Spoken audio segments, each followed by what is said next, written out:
दोस्तों नमस्कार। आपका दोस्त रूपेश चंद्र आप सभी का अपने पर्सनल यूट्यूब चैनल पर हार्दिक स्वागत करता है। दोस्तों आज जिस विषय पर मैं बात करने जा रहा हूं, प्रायः उस विषय पर सार्वजनिक रूप से बात करने से मैं परहेज करता रहा। साथियों वो विषय है आरक्षण, रिजर्वेशन। दोस्तों रिजर्वेशन एक ऐसा संवेदनशील विषय है जिसको लेकर हमारा समाज दो धड़ों में बंट गया है। पहला धड़ा आरक्षण समर्थक, जिसको लगता है आरक्षण उनके लिए प्राणवायु है और बिना आरक्षण के उनकी जिंदगी में तमाम मुश्किलें आ जाएंगी। और दूसरा धड़ा आरक्षण विरोधी, जिसको लगता है कि आरक्षण की वजह से उसकी जिंदगी में तमाम मुश्किलें हैं, उसको अवसर नहीं मिल रहे हैं, जो भी है। तो दोस्तों जब समाज में एक विषय को लेकर, एक मुद्दे को लेकर इस प्रकार मतभेद हो, इस प्रकार समाज बढ़ चुका हो, तो इसका मतलब साफ है कि उस विषय को लेकर, उस मुद्दे को लेकर पर्याप्त समझ का अभाव है, पर्याप्त जानकारी का अभाव है। दोस्तों मैं इस विषय पर और आगे बोलूं इसके पहले एक निवेदन करूंगा, वो ये कि आप लोग इस वीडियो को पूरा देखिएगा, मेरी बात को पूरा सुनिएगा, अन्यथा आप वो मैसेज नहीं प्राप्त कर पाएंगे जो मैं देना चाहता हूं, वो जानकारी आप हासिल नहीं कर पाएंगे, जिसके लिए मैं वीडियो बना रहा हूं। दोस्तों भारतीय संविधान में 4 प्रकार के आरक्षण का प्रावधान है। Reservation in politics, reservation in employment, reservation in education and reservation in promotion. राजनीति में आरक्षण, रोजगार में आरक्षण, शिक्षा में आरक्षण और पदोन्नति में आरक्षण। इन 4 प्रकार के आरक्षणों का प्रावधान संविधान के अनुच्छेद आप देखेंगे तो 15(4), 16(4), 4A, अनुच्छेद 330, 332, 243 और अभी EWS के बारे में किया गया संवैधानिक संशोधन है। आप वो सब पढ़ सकते हैं, मैं उसके बारे में डिस्कस नहीं करूंगा। साथियों आज जब भी आरक्षण को लेकर चर्चा होती है तो अधिकांश लोग एक तरफा विरोध करते हैं और अधिकांश लोग एक तरफा समर्थन करते हैं। उनको इस बात से रत्ती भर भी फर्क नहीं पड़ता है कि किस प्रकार के आरक्षण की चर्चा की जा रही है। फिलहाल अभी जो आरक्षण को लेकर चर्चा गर्म है वह हाल ही में न्यायालय द्वारा दिए गए निकाय चुनाव में ओबीसी के आरक्षण को लेकर दिया गया फैसला है। साथियों मैं यहां पर आरक्षण के बारे में तथ्यात्मक बातें अब और नहीं करूंगा, क्योंकि आमतौर पे वो सारी चीजें आपको विभिन्न किताबों में मिल जाएंगी। मैं उस एटीट्यूड, मैं उस नजरिए, उस मानसिकता पर बात करने जा रहा हूं जो आरक्षण को लेकर बनी हुई है, या जिस औपनिवेशिक मानसिकता में हम लोग जी रहे हैं। साथियों औपनिवेशिक मानसिकता का मतलब ये कि नौकर बनने की मानसिकता। अंग्रेजों के शासन से लेकर के आज तक औपनिवेशिक मानसिकता में हमारा समाज और मजबूती से बंधा जा रहा है। औपनिवेशिक मानसिकता मतलब ये अंग्रेजों ने इस प्रकार की मानसिकता उन्होंने डेवलप की है कि कोई हम पर शासन करे, हम सेवक बनने के लिए तैयार हैं। कोई हम पर शासन करे, हम नौकरी करने के लिए तैयार हैं, नौकर बनने के लिए तैयार हैं। नौकर फारसी भाषा का शब्द है, हिंदी में सेवक कहते हैं, संस्कृत में आप जाएंगे तो शूद्र कहेंगे, सेवा करने का काम। तो साथियों जो ये नौकरी की लालसा, सेवा करने की मानसिकता, इसे ही औपनिवेशिक मानसिकता कहते हैं। और इसको 1947 के बाद जब भारत को राजनीतिक आजादी मिली, भारत के भूरे अंग्रेजों ने, काले अंग्रेजों ने इसको और मजबूत करने का ही प्रयास किया है, इसको और खाद पानी दिया है।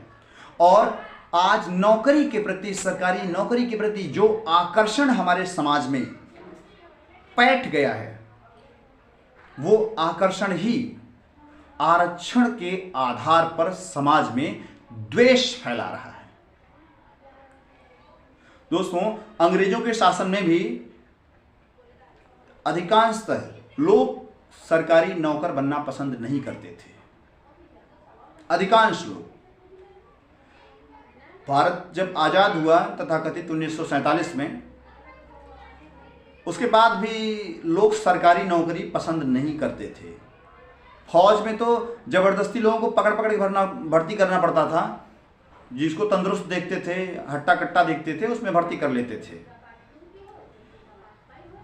आज़ादी के बाद धीरे धीरे सरकारी नौकरी में रणनीतिक रूप से आकर्षण बढ़ाया गया इन सरकारों के द्वारा, और आज सरकारी नौकरी की लालसा इस कदर बढ़ गई है कि सरकारी नौकरी पाना एक मानक बन गया है हमारे समाज में। नौकर बनना एक मानक बन गया है हमारे समाज में। और साथियों, हमारे समाज में इसी औपनिवेशिक मानसिकता की वजह से समाज में एक बड़ा बंटवारा हो गया है जाति को लेकर के, आरक्षण के नाम पर। और साथियों, इसका लाभ किसको मिल रहा है? इस सामाजिक बंटवारे का, जातिगत बंटवारे का, आरक्षण के नाम पे बंटवारे का लाभ उस 1% वर्ग को मिल रहा है जिसे शासक वर्ग कहते हैं, जिसमें हर जाति के नेता शामिल हैं। हर जाति के नेता आपको उसमें मिलेंगे, उस शासक वर्ग में। और उस 1% हर जाति के नेता के पास आपको 5-5 हजार बीघे जमीन आपको मिल सकती है।